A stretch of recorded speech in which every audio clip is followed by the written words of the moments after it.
This was found in the clouds of Venus, while the traces of the gas was first reported in 2020.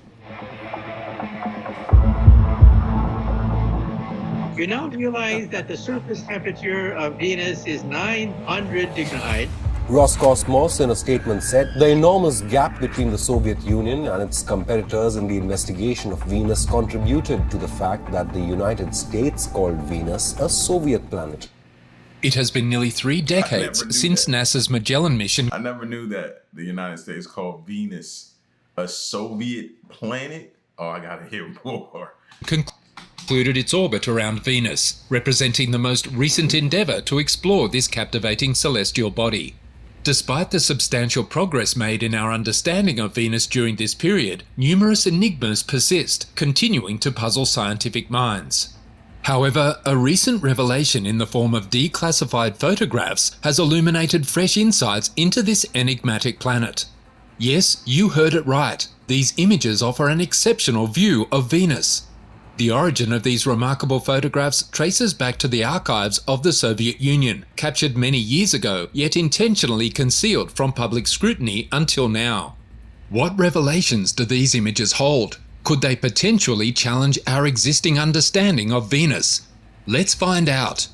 In the aftermath of World War II in 1946, escalating tensions emerged between two victorious nations, the United States and the Soviet Union. The root cause of this tension lay in the clash of opposing political ideologies, communism and capitalism. This ideological rivalry came to be known as the Cold War. Are we still dealing with that stuff till this day? Interesting, right? The term cold in this context signified the absence of direct armed conflict between the two superpowers.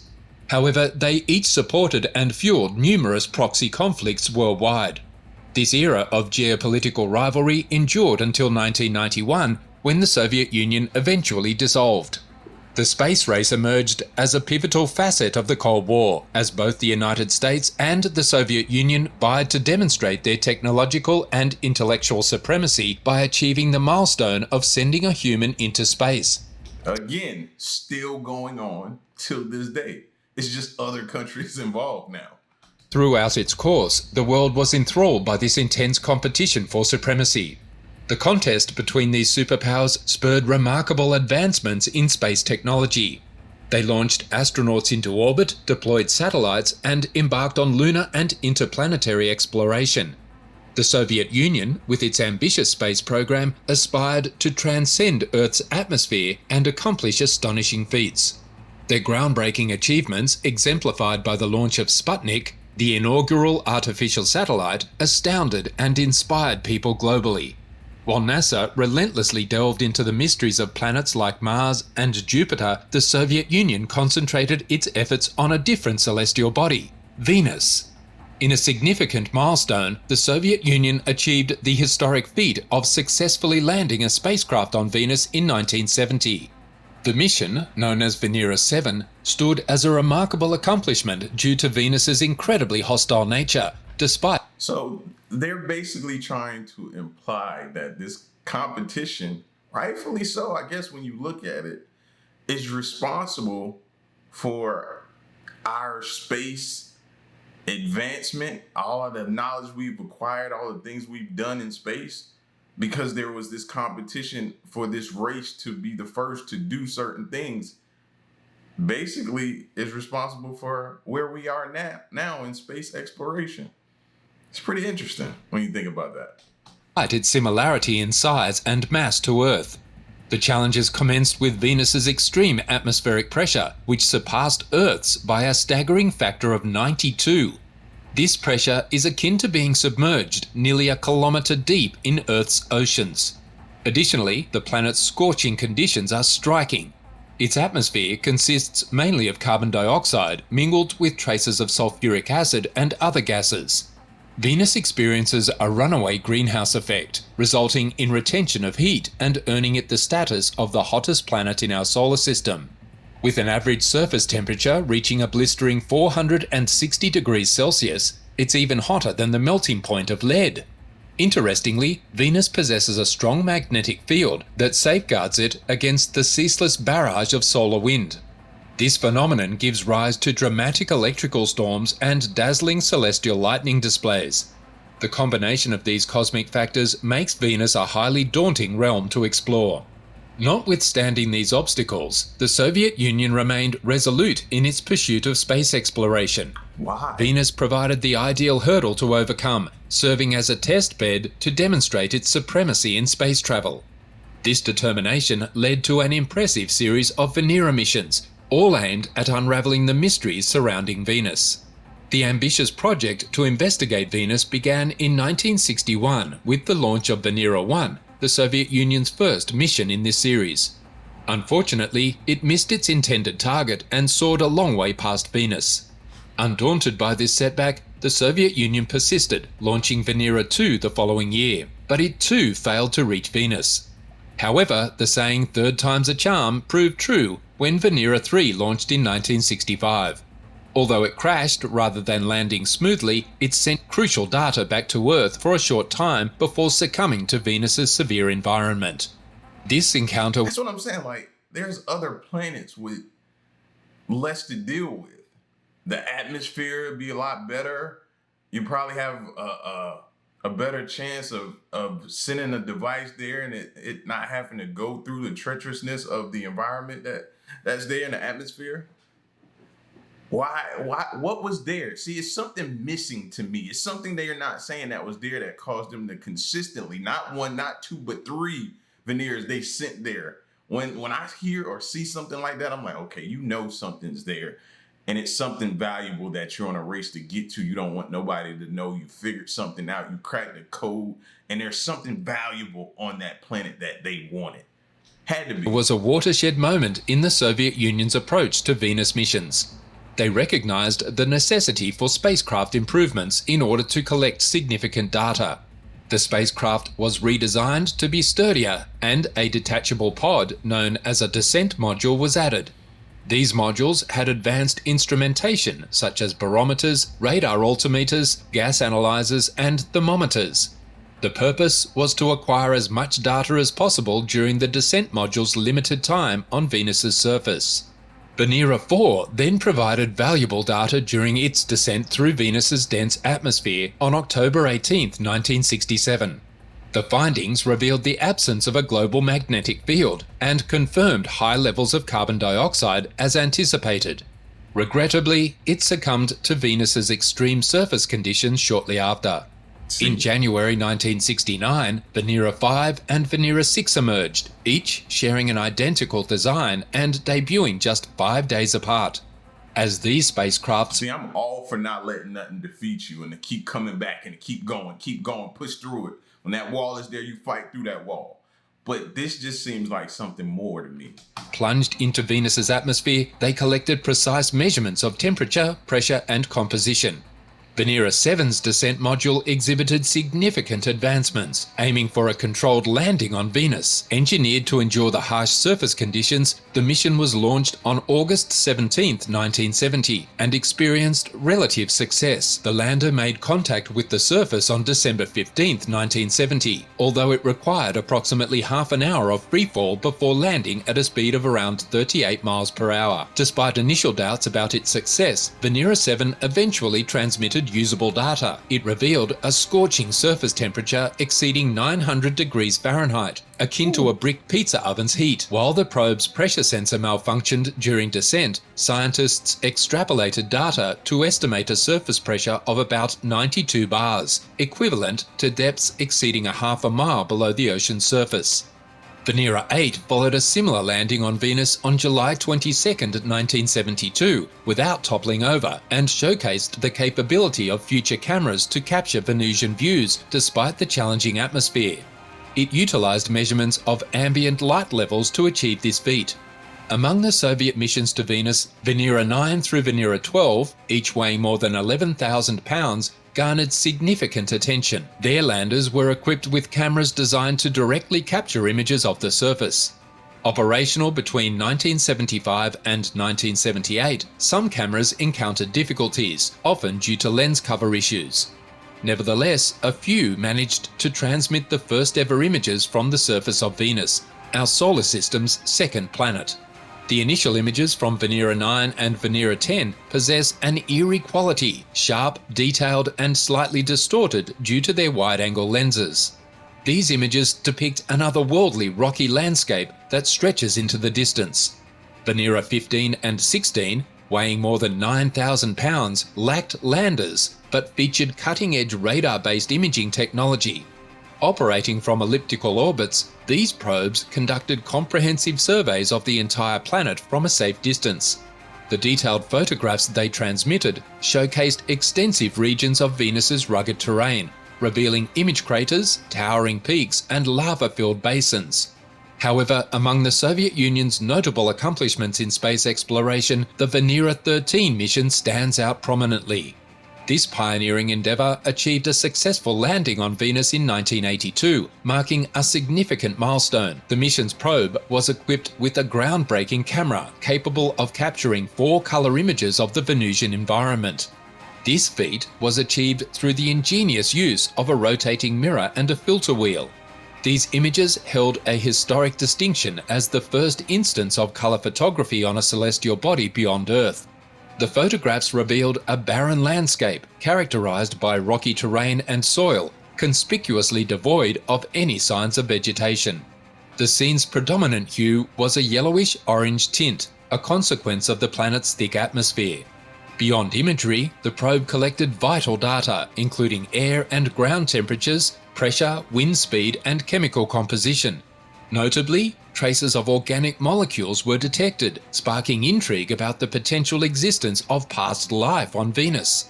I ain't gonna lie, I would have never thought, with the conditions in the atmosphere, I would have never thought there would be life there or possibly had life there. Wow. That still makes me skeptical though, because I don't think that's what they were looking for. You know what I mean? And I think they used the whole race to space as a cover-up and disguise of what they were truly in search of. Despite its remarkable achievements, the Soviet government never shared the mission's photographs with the international scientific community. These images were treated as state secrets, reflecting the government's determination to maintain its competitive edge in the intense space race against the United States. However, recently, Michio Kaku shared declassified photographs of Venus that captivated the interest of space enthusiasts. Through his insights, Kaku highlighted intriguing details within these images, shedding That looked like a volcano. Go back. Through his insights, Kaku highlighted There it is. Yeah. That looks like a volcano that has possibly been very active. intriguing details within these images, shedding light on the enigmatic planet and encouraging further exploration. One of the most striking revelations was the presence of extensive volcanic activity on Venus, evidenced by lava flows and craters. These visual features provided a glimpse into the planet's past, hinting at its dynamic geological history. Additionally, signs of water erosion, including smoothed rocks and carved channels, were equally pronounced on Venus. This finding sparked discussions about the planet's historical climate and the potential existence of liquid water on its surface. The images unveiled a diverse mineral composition evident in the range of rock colours and textures, suggesting a complex geology warranting deeper investigation. Kaku's observations extended to the resemblance of certain Venusian rocks to those found on Earth and Mars. This similarity ignited speculation about shared planetary origins or interconnected evolutionary paths that had not been previously considered. Despite these revelations, mysteries lingered about Venus. Notably, the interplay between bright areas and dark regions suggested intriguing possibilities of biological or geological processes, presenting a compelling enigma deserving of further scrutiny. So, what lies ahead in the realm of Venus exploration? NASA's upcoming Da Vinci mission is poised to take the stage, with a projected probe touchdown slated for 2031. This mission primarily aims to delve into atmospheric conditions, though there's a possibility of garnering valuable surface data during its descent. Subsequently, both NASA's Veritas and ESA's Envision missions are set to follow suit, embarking on orbital observations of Venus in the 2030s. India made space history earlier this week when it became the first country to land a spacecraft on the moon's south pole. And today, its prime minister made an announcement. Narendra Modi says the Again, congratulations to India, bro. area where the lander touched down will be named Shiv Shakti. Now, that's a reference to the power of the Hindu god Shiva. He's also said August 23rd is going to be celebrated as National Space Day in India. Yesterday, the country's space agency released a video of the Chandrayaan-3 rover exploring the lunar surface. The mission has been met with excitement across the global scientific community. So let's meet a member of that community and talk about this amazing achievement. Let's bring in Michael Unger. He is the program coordinator of the H.R. Macmillan Space Center, and we've reached him in Vancouver. Michael, good to see you. Nice to talk to you again, Natasha. Michael, let's talk about the significance. There are so many firsts here. A first for India, a first on the south pole of the moon, a first for the world. Why does this all matter? Well, it matters because it's not only individual countries going back to the moon, and we talked about this a few years ago when India made its attempt with Chandrayaan-2 to land on the moon. And this signifies that it's not just NASA, it's not just the European Space Agency, and it's not even China. As we've seen, all of these countries have been targeting the moon to set up a base, to extract the resources there, to extend humanity's reach out into space. And this really shows that it is not just going to be a few countries, but it's going to be the whole world working together on this. And to show that India is capable of this is a huge step. You and I spoke back in 2019 when India had a failed attempt at a similar sort of mission. And for you, that really sparked an interest in India's space program. Talk to us about that. Absolutely, because, there have been many countries that have talked for a long time about going back to the moon. We have not seen any humans walking on the moon since 1972, but sometimes we get so worked up about the big picture, about what we're actually trying to do, and also the cost of it, right? And I think that that's a very real thing to think about, is that there is a monetary cost, but there's also a resource cost as well to get back to the moon. So to actually see it actually happen, and to actually see other countries actually step up, the reality of seeing humans back on the moon is very real. And we have seen with the Artemis mission, NASA, along with all of the countries that have signed on to the Artemis Accord, including Canada, have made it a goal to set foot back on the moon, which is very exciting. And it's very exciting to see that India is going to be very much part of that plan. Why is the south pole of the moon significant? Yeah, so it was really interesting. A few years ago, there was a mission called L-Cross, and they smashed a lander into the South Pole. And what they found is that there are these craters that are permanently shadowed, so they don't see any sunlight at all. They end up being some of the coldest places in the solar system. And surprisingly, we found that there was ice inside of those craters, which is extremely important if we want to utilize some of those resources. If humans are going to go back to the moon and live in and around the moon in the future, they're going to need to figure out the water problem. Water is the key to life. It'll be able to sustain humans, and eventually we'll be able to figure out how to use those resources, not only to sustain the humans, but to also develop fuel for rockets to go even further, perhaps to Mars. All these other places that we're hoping to get to, there's a lot of talk about extracting resources from asteroids. Rare earth materials here on this Earth are being used up. All of those possibilities start with going back to the moon, and this going to the South Pole, it seems like, is going to be the target. I can imagine the incentives that they're going to give for people when they finally get it to where they want people to come live on the moon. They built it up. They set up all the systems. They tested them out. They feel as though they're safe, and they want people to come live. I can only imagine the incentives. Think about it. All they got to do is say, what will it take for you to go? Free rent, free water, free food. What would it take? Because you start processing and thinking about certain things you're dealing with here on Earth. High mortgages, high rents, high car notes, everything is inflated, right? Imagine the incentives they're going to offer for you to come stay on the moon. Trust me, they're going to be tempted. I know it. So there's a huge jump between where we are right now and all of those possibilities that you reference. Now that India is on the south pole of the moon, what are they doing? What's the actual work that's being done there? Yeah, so one of the big challenges is navigating the South Pole. So when we look up at the moon in the nighttime sky, we see those flat regions contrasting sort of like the white, hilly regions. And when we see the Apollo astronauts, those videos, you see generally a lot of flatter regions that they were navigating, driving around in those moon buggies. But in the South Pole, it is very cratered, like really, really deep craters with high hills. So navigating in and around that landscape is going to be tricky. And so the lander on Chandrayaan-3 is going to help us understand what that landscape is really like. So that's the first step, because we've never been there before. So we need to understand what's going on there and to learn a little bit more about the landscape of the South Pole. You know, you referenced the Apollo missions in 1969, and at least from the movie versions I've seen, people gathered around their TVs, and it was a big global event to see man reach the moon. And of course it should be, but it didn't seem that much of a global event when India reached the South Pole. And I just wonder what your thought is. Have we become jaded about all this, or is it because it's not a Western or European country that we don't care as much? What's going on there for you?